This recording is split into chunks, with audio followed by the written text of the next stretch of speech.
ভৌগোলিক অবস্থানের কারণে দেশের ভবিষ্যৎ উজ্জ্বল। ভারত ও চীনের সঙ্গে সমান তালে এগিয়ে যাবে বাংলাদেশ, বললেন প্রধান উপদেষ্টা।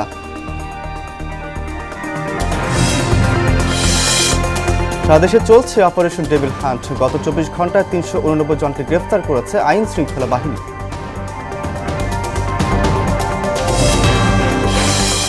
চিকিৎসক সহ নানা সংকটে সুনামগঞ্জের বিশম্ভবপুর উপজেলা স্বাস্থ্য কমপ্লেক্স। ব্যাহত হচ্ছে স্বাস্থ্যসেবা, ভোগান্তিতে 2 লাখেরও বেশি মানুষ।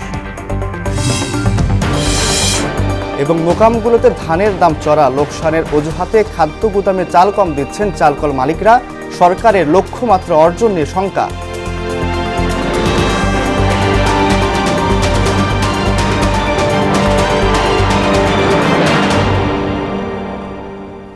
আসসালামু আলাইকুম, সবাইকে মোহনা সংবাদে স্বাগত। শুনছিলেন শিরোনাম, সঙ্গে আছি আমি আব্দুর রউফ। এবার বিস্তারিত। বাংলাদেশ, ভারত, নেপাল ও ভুটান এই 4 দেশ মিলে একটি যৌথ অর্থনীতি গড়ে তোলার উপর গুরুত্বারোপ করেছেন অন্তর্বর্তী সরকারের প্রধান উপদেষ্টা অধ্যাপক ডক্টর মোহাম্মদ ইউনূস। তিনি মনে করেন, ভৌগোলিক অবস্থানগত কারণে যৌথ অর্থনীতি গড়ে তুলতে পারলে এই 4 দেশ লাভবান হবে। রোববার বাংলাদেশ অ্যাডমিনিস্ট্রেশন সার্ভিস অ্যাসোসিয়েশনের সম্মেলন 2025-এ প্রধান উপদেষ্টা এসব কথা বলেন। প্রাকৃতিক দিক থেকে বাংলাদেশ সৌভাগ্যবান উল্লেখ করে ডক্টর ইউনূস বলেন, এর পাশাপাশি রয়েছে বিপুল জনগোষ্ঠী, যা দেশের জন্য বড় সম্পদ। বাংলাদেশের তরুণরা বিশ্বজয় করতে পারে, তাই এই প্রজন্মের জন্য দরজা খুলে দিতে হবে। প্রধান উপদেষ্টা আর বলেন, জুলাই আগস্ট মাসে আমাদের তরুণরা যা দেখিয়েছে তা পৃথিবীর অন্য কোথাও দেখতে পারিনি। জাতি হিসেবে আমাদের যে অবস্থান, এটা চমৎকার অবস্থান। দুই পাশে 2 মহাশক্তি আমাদের, ভারত আর চীন। তারা দ্রুত গতিতে এগিয়ে যাবে। আমরা যেহেতু মাঝখানে আছি, আমাদেরকে ফেলে যেতে পারবে না। তাদের বাতাসে আমরা উঠতে থাকব। সেই থেকেই আমার বদ্ধমূল ধারণা, বাংলাদেশের ভবিষ্যৎ অতি চমৎকার। সারা দেশে গত 24 ঘন্টায় অপারেশন ডেভিল হান্ট অভিযানে 389 জনকে গ্রেফতার করেছে আইন শৃঙ্খলা রক্ষাকারী বাহিনী। এ নিয়ে অপারেশন ডেভিল হান্টে গ্রেফতার হয়েছে প্রায় 4790 জন। এছাড়া একটি দেশীয় পাইপ গান ও একটি দেশীয় কুড়াল উদ্ধার করা হয়েছে। গাজীপুরের ছাত্র জনতার উপর দুর্বৃত্তদের হামলার পর দেশে আইন শৃঙ্খলা পরিস্থিতি স্বাভাবিক রাখতে ও সন্ত্রাসীদের আইনের আওতায় আনতে গত 8 ফেব্রুয়ারি সারা দেশে অপারেশন ডেভিল হান্ট পরিচালনার সিদ্ধান্ত নেয় অন্তর্বর্তী সরকার। দর্শক, অপারেশন ডেভিল হান্ট সম্পর্কে জানাতে ময়মনসিংহ থেকে যুক্ত হচ্ছেন সহকর্মী রুবায়েত বাপ্পি। রুবায়েত, অপারেশন ডেভিল হান্টে ময়মনসিংহের সর্বশেষ কি তথ্য আছে আমাদের জানাবেন।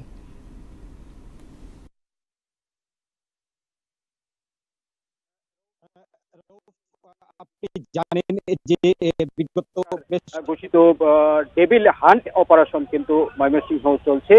তো আমরা যে বিষয়টি দেখেছি এবং পুলিশ সূত্রে যে বিষয়টি জানতে পেরেছি, যে এই ডেভিল হান্ট অপারেশনের মাধ্যমে কিন্তু পুলিশ যেটি বলছে যে যারা বিগত সময়ে বিভিন্ন ধরনের সন্ত্রাসী কার্যক্রমের সাথে জড়িত ছিল, যাদের বিরুদ্ধে সুনির্দিষ্ট অভিযোগ ছিল, তাদেরকে কিন্তু পুলিশ গ্রেফতার করছে, এমনটাই পুলিশের পক্ষ থেকে জানানো হয়েছে। তো আমরা ময়মনসিংহ পুলিশ সুপার অফিস সূত্রে যে বিষয়টি জানতে পেরেছি, যে এই বিগত দিনে ময়মনসিংহে কিন্তু শতাধিকের উপরে কিন্তু ইতিমধ্যেই গ্রেফতার হয়েছে এবং যারা গ্রেফতার হয়েছেন তারা কিন্তু সকলেই আওয়ামী লীগ ও সহযোগী সংগঠনের নেতাকর্মী।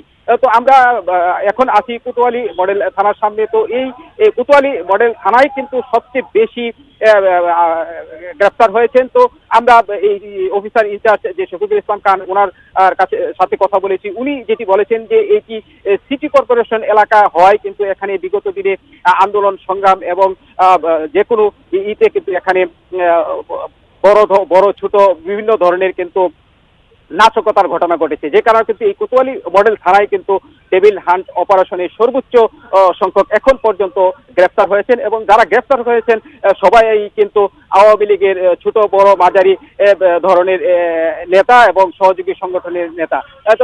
তো পুলিশ যেটি বলছেন যে যতদিন পর্যন্ত সরকার ঘোষিত এই ডেভিল হান্ট অপারেশন থাকবে, ততদিন পর্যন্ত কিন্তু তাদের সেই চিরুনি অভিযান অব্যাহত থাকবে। তো আমরা দেখেছি যে এই পুলিশ কিন্তু 24 ঘন্টায় কিন্তু আসামিদেরকে আটক করার জন্য কিন্তু তারা বিভিন্ন পাড়া মহল্লা এলাকায় কিন্তু তারা চিরুনি অভিযান চালিয়ে যাচ্ছেন এবং এই অভিযানের ফলে কিন্তু ইতিমধ্যেই অনেক যাদেরকে আগে কিছুটা এলাকায় দেখা যেত তা এখন কিন্তু অনেকেই গা ঢাকা দিয়েছেন যারা আওয়ামী এবং সহযোগী রাজনীতির সাথে সম্পৃক্ত ছিলেন।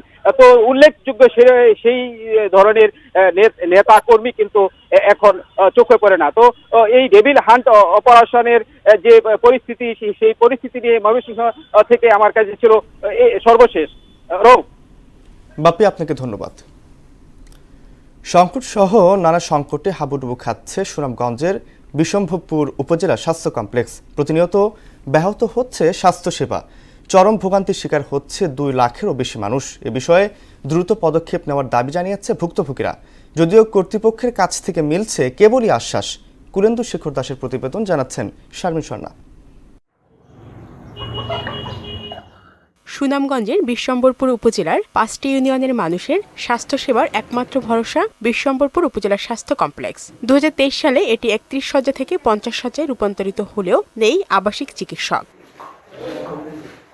হাসপাতালে প্রতিদিনই চিকিৎসা নিতে আসেন হাজারো রোগী, কিন্তু ডাক্তারসহ জনবল সংকটের কারণে হিমশিম চিকিৎসকরা। কাঙ্ক্ষিত সেবা না পেয়ে বাধ্য হয়ে অনেকেই যাচ্ছেন প্রাইভেট হাসপাতালগুলোতে। রোগীর সংখ্যা বেশি, প্রতিনিয়ত এখানে রোগী আসছে এবং যাচ্ছে। আমাদের এখানে ডাক্তারদের সংখ্যা তুলনামূলক কম।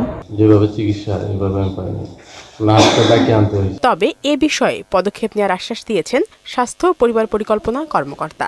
উপজেলায় মাত্র 3 জন চিকিৎসক দিয়ে স্বাস্থ্য কমপ্লেক্সে চিকিৎসা কার্যক্রম চলমান আছে।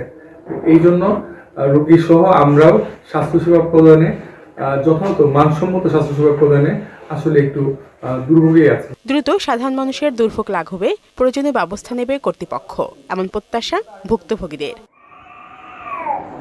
শারমিন স্বর্ণা, মোহনা সংবাদ। সরবরাহ সংকটে ব্রাহ্মণবাড়িয়ার আশুগঞ্জ মোকামে চড়া চালের দর আর লোকসানের অজুহাতে খাদ্য গুদামে চাল কম দিচ্ছেন চালকল মালিকরা। এই অবস্থায় চলতি আমন মৌসুমে ধান চাল সংগ্রহে সরকারের লক্ষ্যমাত্রা অর্জনে শঙ্কা তৈরি হয়েছে। এই অবস্থায় মিল মালিকদের বিরুদ্ধে ব্যবস্থা নেওয়ার দাবি জানিয়েছে সাধারণ মানুষ। তাসিম আহমেদের প্রতিবেদন জানাচ্ছেন মুশরাত জাহান। আশুগঞ্জের মেঘনা নদীর তীরে পূর্বাঞ্চলের সবচেয়ে বড় ধানের মোকাম। এখান থেকে ধান কিনে চাল তৈরি করে সরকারি গুদামে সরবরাহ করেন স্থানীয় চালকল মালিকরা। চলতি আমন মৌসুমের ধান চাল সংগ্রহ অভিযান শুরু হয় 17 নভেম্বর। আতপ ও সিদ্ধ মিলিয়ে এবার লক্ষ্যমাত্রা 13,068 মেট্রিক টন। ইতিমধ্যে 11,976 টন চাল ক্রয় করা হয়েছে। কিন্তু ধানের সংকটে লোকসানের অজুহাতে গুদামে চাল কম দিচ্ছেন মিল মালিকরা। আশুগঞ্জ বন্দরে আইসা আমরা বাজারটা একটু কম, তো এই হিসেবে আমরা ব্যবসা তেমন বেশি হয় না। সরকার বর্তমানে আমন সংগ্রহের রেট দিয়ে রাখছে 47 টাকা সিদ্ধতে কেজি, কিন্তু আমাদের চালের ভর্তা সর্বনিম্ন হইলেও 54 টাকা 55 টাকা ভর্তা হচ্ছে। ধানের আমদানি কম, চাল নিতেছে না। সরকার যে রেট দিছে এই রেটে আর গুদামের রেটে মিল নাই। আগে সরকারের কাছে এটি দাবি, আগামীতে বরাদ্দ দিলে রেটটা বাড়ায় দেয়। বন্যায় ধানের ক্ষতি হওয়ায় সরবরাহ করা সম্ভব হচ্ছে না বললেন এই ব্যবসায়ী। 2টা বন্যা হওয়ার পরিপ্রেক্ষিতে কৃষকের ধান তেমন উৎপাদন করতে পারে নাই। কৃষক যদি ধান উৎপাদন না করতে পারে আমরা তো ধান ঠিক মতে পাই না। উপজেলা খাদ্য কর্মকর্তা জানান, চুক্তি অনুযায়ী গুদামে চাল না দিলে শাস্তিমূলক ব্যবস্থা নেওয়া হবে। যে সকল মিলার আমাদের সাথে চুক্তি সম্পাদন করে নাই তাদের বিষয়ে আমাদের খাদ্য মন্ত্রণালয় এবং অধিদপ্তর থেকে যে নির্দেশনা আসে, প্রতি সিজনের পরেই নির্দেশনা আসে, তাদের বিষয়ে শাস্তি আরোপ করা হয়। এবার প্রতি কেজি সিদ্ধ চাল 47 টাকা, আতপ 46 আর ধান সংগ্রহের মূল্য ধরা হয়েছে 33 টাকা কেজি দরে। মুশরাত জাহান, মোহনা সংবাদ।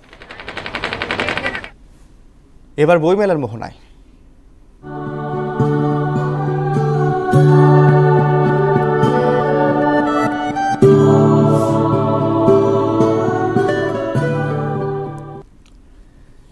বাঙালির সাহিত্য সংস্কৃতির অন্যতম ধারক বাহক 21শে বইমেলা। এবারের মেলা তাই বাংলা ভাষা ও বাঙালির অন্যতম বড় উৎসব হিসেবে পালন করা হচ্ছে।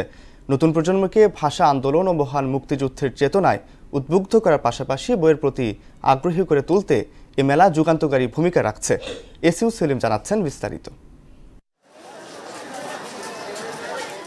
এবারের অমর একুশে বইমেলা প্রকৃতপক্ষেই লেখক, পাঠক ও প্রকাশকদের মিলন মেলায় পরিণত হয়েছে। বিকেল হলেই সবার যেন একটাই গন্তব্য, বইমেলা। সেখানে শেষ সময় পর্যন্ত আড্ডা, সাহিত্য আর বই নিয়ে নানা আলোচনায় মেতে থাকেন বইপ্রেমীরা।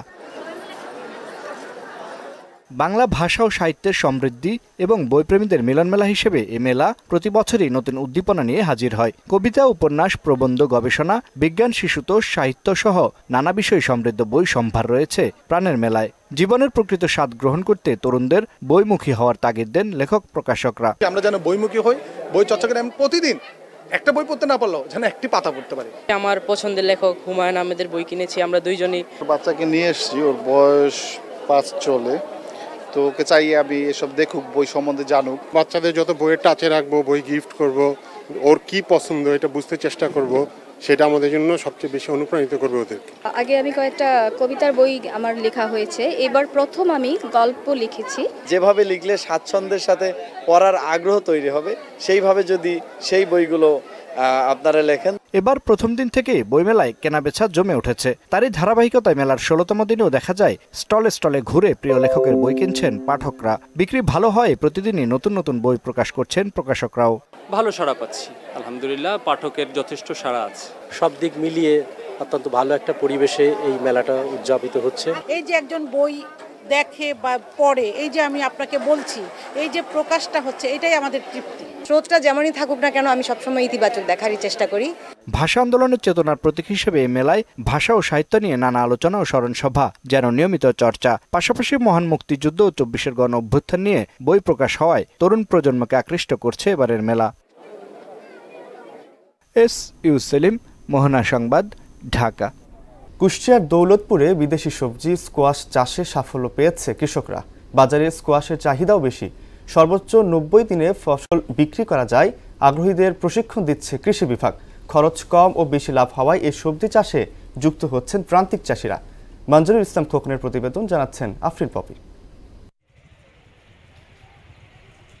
আঁশজাতীয় বিদেশি সবজি স্কোয়াশ চাষ করে লাভের স্বপ্ন দেখছেন কুষ্টিয়া দৌলতপুরের গরুরা গ্রামের কৃষক মহিউদ্দিন। স্থানীয় কৃষি বিভাগের পরামর্শে উদ্বুদ্ধ হয়ে 36% জমিতে 25 থেকে 30 হাজার টাকা খরচ করে স্কোয়াশ চাষে লাখ টাকা আয়ের আশা তার। খুব স্বাদ, বাজারে কিনে আমরা খাই, খুব ফলনও ভালো। 100 উন্নয়ন প্রকল্প থেকে আমাদের 6 কাঠার অনুদান পাইছি, বাকি 16 কাঠার মতো আমরা নিজের উদ্যোগী করছি। এটা বিদেশি ফসল, এখন সবসময় স্বাদও ভালো, তারপরে সবসময় বাজারঘাটে পাওয়া যায় আমার এলাকায়। নতুন হিসেবে স্কোয়াশ গ্রামের বাজারেও ভালো বিক্রি হয়। এলাকার চাহিদা পূরণ করে দেশের বিভিন্ন বাজারে সরবরাহ করা হয়। মাঠে থেকে কিনে বিভিন্ন মোকামে দেই, আমরাও ধরো বেচা কেনা করি, লাভবান। প্রশিক্ষণ দেওয়ার পাশাপাশি শীতকালীন এই সবজি চাষে কৃষকদের আগ্রহ বাড়াতে কাজ করছে কৃষি বিভাগ। কারিগরি যে বিষয়গুলো আছে, এর বিভিন্ন চাষ পদ্ধতি, কিভাবে চাষ করা যায় সেগুলো বিষয়, এবং এর পোকামাকড় কিভাবে দমন করা যায় এবং কিভাবে বাজারজাত করা যায়, এই বিষয়গুলো নিয়ে আমরা কৃষকদের পরামর্শ দিয়ে যাচ্ছি এবং আস্তে আস্তে জনপ্রিয় আমরা আশা করি যে আগামীতে এটার আরো বিস্তার লাভ করবে। খরচ কম ও বেশি লাভ হয় স্কোয়াশ চাষে, কৃষকদের আগ্রহ বাড়ছে বলেও জানান তিনি। আফরিন পপি, মোহনা সংবাদ। দেশের বাইরের খবর।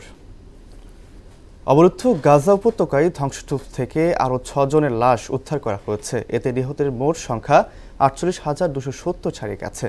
এদিকে যুদ্ধবিরতি চুক্তি লঙ্ঘন করে গাজায় ফের ড্রোন হামলা চালিয়েছে ইসরায়েল। এতে হামাসের 3 সদস্য নিহত হয়েছেন বলে রোববার জানিয়েছে ইসরায়েল প্রতিরক্ষা বাহিনী IDF। তাদের দাবি, সশস্ত্র এ পুলিশ সদস্যরা তাদের সেনাদের দিকে এগোচ্ছিল। তবে নিহত পুলিশ সদস্যরা মিশর সীমান্তবর্তী রাফাতে ত্রাণের ট্রাক প্রবেশের বিষয়টি দেখভাল করতেন বলে জানিয়েছে আন্তর্জাতিক গণমাধ্যম। চ্যাম্পিয়ন্স ট্রফির আগে একমাত্র প্রস্তুতি ম্যাচে আজ পাকিস্তান শাহিনসের বিপক্ষে মাঠে নামছে বাংলাদেশ। দুবাইয়ের ICC একাডেমি মাঠে খেলা শুরু হবে বিকেল 3টায়। দুবাইয়ের তাপমাত্রা এই মুহূর্তে ঢাকার মতোই, আবহাওয়ার সঙ্গে মানিয়ে নেওয়ার বাড়তি চ্যালেঞ্জ থাকছে না বাংলাদেশের জন্য। গেল বছরের শেষ দিকে বাংলাদেশ শারজাতে আফগানিস্তানের বিপক্ষে সিরিজ খেললেও অনুশীলন করেছিল দুবাইয়ে। ফলে এখনকার কন্ডিশন সম্পর্কে অবগত আছে টাইগাররা। রোববার দুবাইয়ে অনুশীলন করছে বাংলাদেশ দল।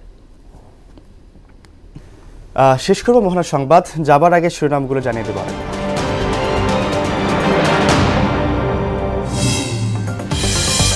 ভৌগোলিক অবস্থানের কারণে দেশের ভবিষ্যৎ উজ্জ্বল, ভারত ও চীনের সঙ্গে সমান তালে এগিয়ে যাবে বাংলাদেশ, বললেন প্রধান উপদেষ্টা।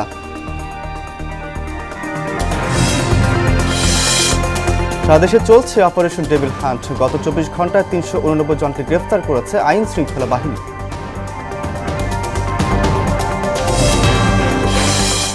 চিকিৎসক সহ নানা সংকটে সুনামগঞ্জের বিশম্ভপুর উপজেলা স্বাস্থ্য কমপ্লেক্স, ব্যাহত হচ্ছে স্বাস্থ্যসেবা, ভোগান্তিতে 2 লাখেরও বেশি মানুষ। এবং মোকামগুলোতে ধানের দাম চড়া, লোকসানের অজুহাতে খাদ্য গুদামে চাল কম দিচ্ছেন চালকল মালিকরা, সরকারের লক্ষ্যমাত্রা অর্জন নিয়ে শঙ্কা।